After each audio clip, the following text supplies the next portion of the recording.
Urgent বাসায় যেতে বলেছি। তারপর আমি নিশ্চিন্ত মনে আইসক্রিম খাচ্ছি দেখে আপনারা নিশ্চয়ই অবাক হচ্ছেন, ম্যাম নীলটা নাকি লালটা কিনবেন সেই পরামর্শ চাচ্ছে, অথবা রাতের বেঁচে যাওয়ার দুধ দিয়ে কেক বানিয়েছে যেটা খেয়ে এখন আমার বলতে হবে ওয়াও ইন্টারেস্টিং।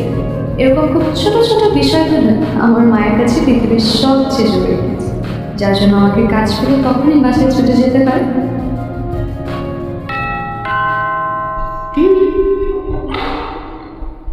আপা দেখো তো আমাকে কেমন লাগছে।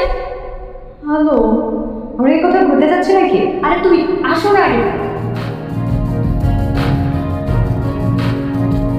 প্রীতি, এটা ধর, রেডি হয়ে আজ বিকেলে তোর বিয়ে। আজ বিকেলে বিয়ে মানে কি বলছো সব? আমি একদম ঠিক করছি, বিকেলে বিয়ে। তাড়াতাড়ি অনেক কাজ, আমার রেডি হতে হবে না, সময় লাগবে। আমি তো বিয়ে করবো না। আমি তোমাকে বলেছি যে আমি বিয়ে করবো, ছেলেকে আমি তাই তো জানি। তুমি বললো আর হয়ে গেল আমি বিয়ে করে ফেলবো, এরকম ওঠার বললেই হলো। আমার একটা পছন্দ পছন্দ আছে না। যে পরশুদিন ছেলের ছবি তোকে দেখো, আমি জিজ্ঞেস করলাম তুই কি বলবি? খারাপ, কারণ ছিটি রাজি, আমি ছেলেকে জানিয়ে দিয়েছি তো। না মা, আমি রাজি তাই কিছুই না।